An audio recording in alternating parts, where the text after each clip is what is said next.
श्री शिवाय नमस्तुभ्यम हर हर महादेव। स्वागत है आपका हमारे चैनल एस्ट्रो ओम पर। दोस्तों, आप सभी लोग जानते हैं कि 16 जून 2024 को है गंगा दशहरा। दोस्तों, गंगा दशहरा का दिन बहुत ही ज्यादा बड़ा और विशेष होता है। गंगा दशहरा के नाम में ही आप लोगों को कुछ कुछ बात तो समझ आ रही होगी कि ये दिन गंगा के जल के लिए बहुत ही ज्यादा विशेष और महत्वपूर्ण होता है और इस दिन गंगा का जल हमारे लिए बहुत ज्यादा जरूरी होता है। तो दोस्तों, आप लोगों को इस दिन गंगा के जल वाला उपाय कैसे करना है, गंगा का जल कैसे इस्तेमाल करना है, क्योंकि इसका नाम ही गंगा दशहरा है। तो भाई, इस दिन आप लोगों को कैसे गंगा के जल का इस्तेमाल करना है, कैसे गंगा के जल से उपाय करना है, ये सारी जानकारी हम आपको इस वीडियो में यहां पर देने वाले हैं। सबसे पहले चीज दोस्तों, गंगा दशहरा का दिन ऐसे बार बार नहीं आता है। मौका जब आपको मिलता है तो उस मौके को आपको अपने हाथ से नहीं जाने देना चाहिए और इस गंगा दशहरा का आपको लाभ जरूर उठाना चाहिए। दोस्तों, आप सभी लोग जानते हो कि पंडित जी अपनी कथाओं में बहुत सारे उपाय बता चुके हैं और बहुत सारे उपाय लोग भूल भी चुके हैं। पर दोस्तों, आप लोग भूल चुके हो भाई, उन उपायों का फल आज भी लोगों को मिलता है जब लोग उन उपायों को करते हैं। उसी तरीके से दोस्तों, गंगा दशहरा का जो दिन होता है, ये दिन भी साल में सिर्फ एक बार आता है। और जब एक बार आता है तो भाई, एक बार आए हुए उस दिन पर जब आप लोग कोई एक विशेष उपाय करते हो तो उस उपाय का जो फल है वो आपको बहुत ही जल्दी और बहुत बड़ा होकर मिलता है। इसीलिए दोस्तों, आप लोगों को इस दिन गंगा के जल का कैसे उपाय करना है वो हम इस वीडियो में आप लोगों को बताएंगे। साथ ही में आपको गंगा के जल का कैसा उपयोग करना है हम इस वीडियो में आपको बताएंगे, क्योंकि दोस्तों, इस दिन गंगा दशहरा के दिन आपको आपके काफी सारे पापों से मतलब मुक्ति मिल जाती है। आपने अनजाने में कैसे ही किसी तरह के पाप किए होंगे पहले, तो भाई आपको उनसे मुक्ति मिलती है। साथ ही में आपके जीवन में खुशियां भी आती है इस दिन से, ठीक है। पर इस दिन आप लोगों को कुछ करना होता है, गंगा के जल से है ना। तो भाई, सबसे पहले हम लोग बात करते हैं कि इस दिन आप लोग गंगा के जल से करोगे क्या। तो देखो, सीधी सी बात है, गंगा का जल क्या होता है, मतलब जल होता है, उसमें सभी लोग डुबकियां लगाते हैं, पापों को नष्ट करते हैं, ऐसा मतलब लोगों के द्वारा कहा जाता है। और दोस्तों, हम आपको बता दें, गंगा दशहरा के दिन जो व्यक्ति गंगा के जल में स्नान कर लेता है भाई, उसके काफी सारे कई जन्मों के पाप तक नष्ट हो सकते हैं। हम हो सकते हैं कह रहे हैं होंगे या नहीं होंगे, ये आपके ऊपर निर्भर करता है कि आप किस मन से डुबकी लगा रहे हो, किस मन से गंगा दशहरा के दिन गंगा के अंदर मतलब डुबकी लगाने आप लोग गए हुए हो। तो इस दिन अगर गंगा नदी के अंदर आप लोग स्नान कर हो डुबकी लगा रहे हो तो भाई, इस दिन गंगा स्नान करने का बहुत ही बड़ा और विशेष फल जो है हमें देखने के लिए मिलता है।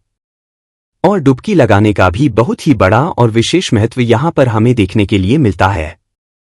पर दोस्तों, ये बात तो उन लोगों के लिए होगी जो लोग गंगा दशहरा के दिन गंगा नदी में स्नान करने के लिए जाएंगे या आसपास रहते होंगे, तो भाई वो गंगा नदी में स्नान करने के लिए चले जाएंगे।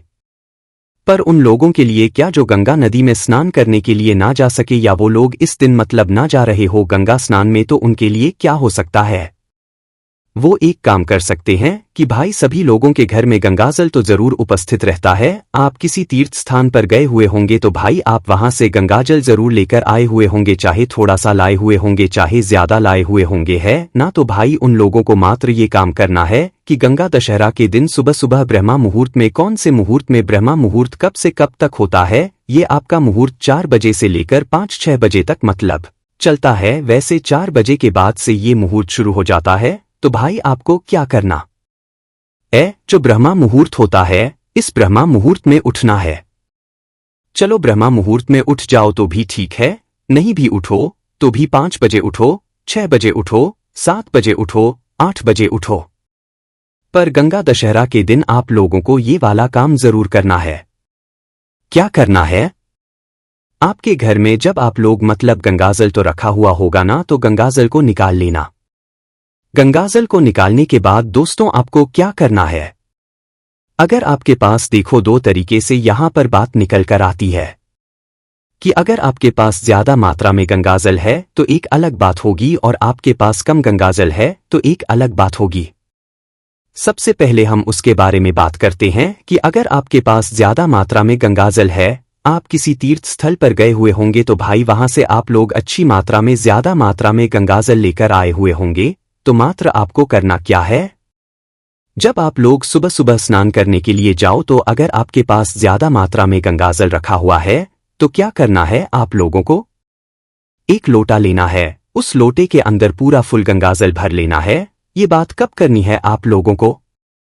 जब आपके पास ज्यादा मात्रा में गंगाजल कम मात्रा में है तो भी हम आपको बताएंगे आपको क्या करना है, पर उसके लिए पहले ये वाली बात आप लोग सुन लीजिए, ठीक है? तो देखिए, एक लोटा आपको लेना है, उस लोटे के अंदर आप लोग पूरा गंगाजल भर लीजिए। पूरा गंगाजल भरने के बाद आपको क्या करना है, इस लोटे को अपने ऊपर मतलब धीरे धीरे करके एक धारा से डालते जाना है। ये गंगाजल आपके पूरे शरीर को स्पर्श होना चाहिए और मतलब अपने आप वो नीचे चला जाएगा, जमीन पर चला जाएगा है ना। तो क्या करना है, इस पूरे गंगाजल को आपको अपने सर पर डाल लेना है। जिस तरीके से आप नहाते हो ना, तो आपको करना है, जो एक लोटा गंगाजल आपके हाथ में है, इसके अंदर और कोई जल नहीं होना चाहिए। अगर आपके पास ज्यादा मात्रा में गंगाजल है तो सिर्फ और सिर्फ गंगाजल से ही आप पूरा एक लोटा जल भर लीजिए, ठीक है? गंगाजल भर लीजिए और गंगाजल भरने के बाद फिर इसको अपने सर पर एक धारा से धीरे धीरे रख के डाल लीजिए, जिससे कि आपके पूरे शरीर पर ये गंगाजल लग जाए है ना। देखो दोस्तों, गंगा दशहरा के दिन गंगा का जल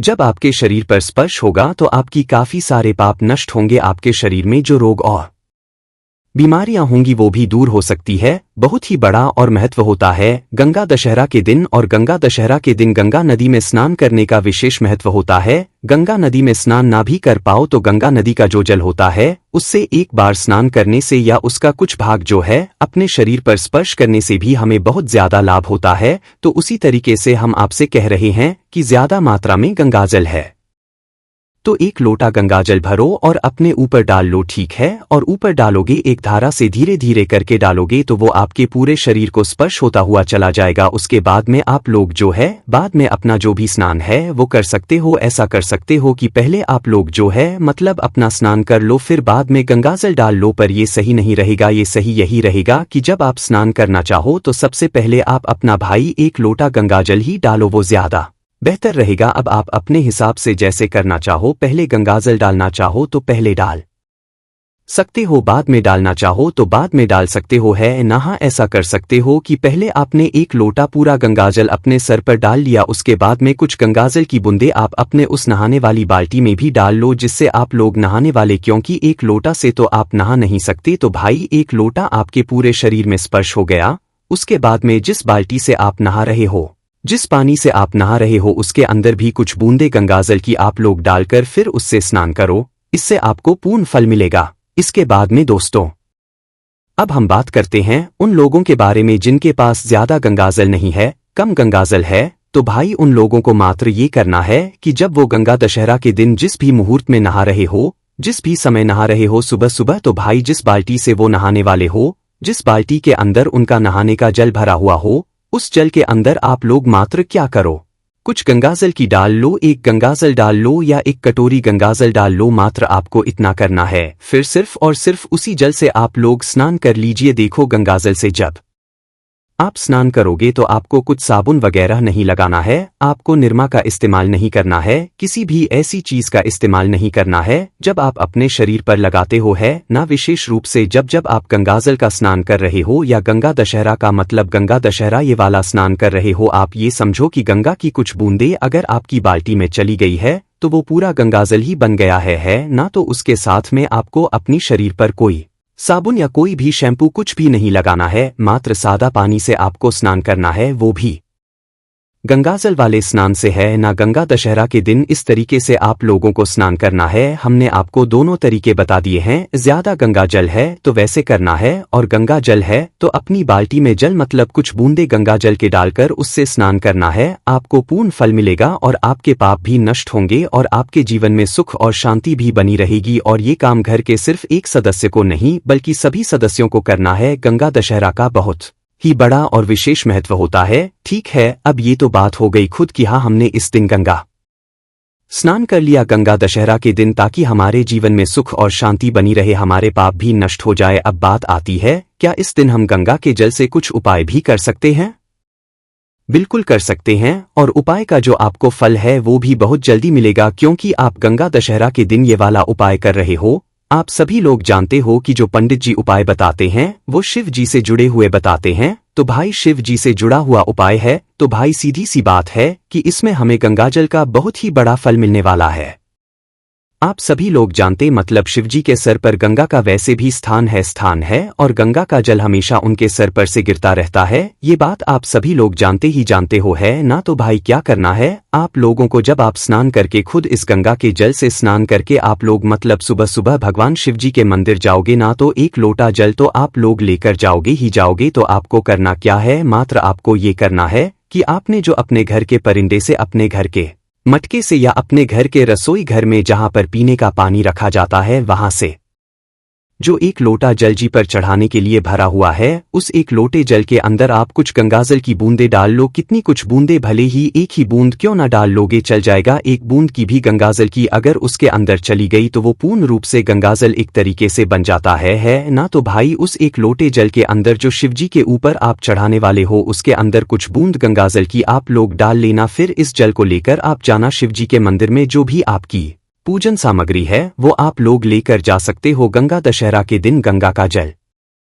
शिवलिंग का हमें बहुत ही बड़ा फल मिलता है। इसके बाद आपको कुछ मनोकामना बोलने की जरूरत नहीं पड़ती, अपने आप ही आपके सारे काम बनना शुरू हो जाते हैं। अगर आपके पास ज्यादा गंगाजल है तो आप पूरा एक लोटा गंगाजल का ही भर के लेकर जाएं, और अगर नहीं है तो भाई अपने घर के परिंदे में से जल भरें या कहीं से भी जल भरें, उसके अंदर कुछ बूंदे गंगाजल के डाल लें जिससे कि ये गंगा का जल का एक स्वरूप ले ले है ना। तो इस तरीके से लोटा तैयार करके शिवजी के मंदिर पहुंचना है। शिवजी के मंदिर पहुंचकर सबसे पहले आपको शिवलिंग के ऊपर इस गंगा के जल को जो आप अपने घर से तैयार करके लेकर आए हुए हो, इसका एक धीरे धीरे करके शिवलिंग पर आपको जो है क्या करना है, मतलब चढ़ाना है। इसको विसर्जन जैसे हम करते हैं ना, शिवलिंग के ऊपर जल चढ़ाते हैं एक धारा से धीरे धीरे करके एक लोटा, वैसे ही आप लोगों को ये जल चढ़ाना है। कुछ भी अलग नहीं है, बस जल्दबाजी नहीं करना है, आराम से जल चढ़ाना है। जैसे ही आप लोगों का वह गंगाजल चढ़ जाता है, गंगाजल चढ़ने के बाद आपको क्या करना है, आपकी जो भी पूजन सामग्री है वो शिवलिंग पर चढ़ानी है। फिर शिवलिंग के पास में आपको आकर बैठ जाना है। बैठने के बाद 2 मिनट का जाप करना गंगा मैया का थोड़ा ध्यान करना है और आपको भगवान से बस प्रार्थना करना है, कुछ अपनी वगैरह कुछ भी नहीं बोलना है, क्योंकि इस वाले उपाय को करने के बाद गंगा दशहरा के दिन गंगा का जल शिवलिंग पर चढ़ाने के बाद हमें कुछ बोलने की जरूरत नहीं पड़ती है, अपने आप ही सारे काम बनना शुरू हो जाते हैं, क्योंकि गंगा दशहरा का दिन होता ही इतना लाभदायक है। बाकी दोस्तों बस यहाँ पर ये वाला उपाय पूरा हो जाता है। मात्र आपको करना क्या है, गंगा का जल शिवलिंग पर चढ़ाना है। भले ही अपने लोटे के अंदर 2-3 गंगा जल की बूंदें डालकर चढ़ाओ तो भी वो भी चलेगा। तो गंगा का जल का इस दिन आप लोगों को विशेष रूप से इस्तेमाल करना ही करना है, आपको बड़े फल की होगी। दोस्तों यहाँ पर ये वाला उपाय पूरा हो जाता है, इसके बाद आप अपने घर पर आ सकते हो, आपका उपाय पूरा हो जाता है।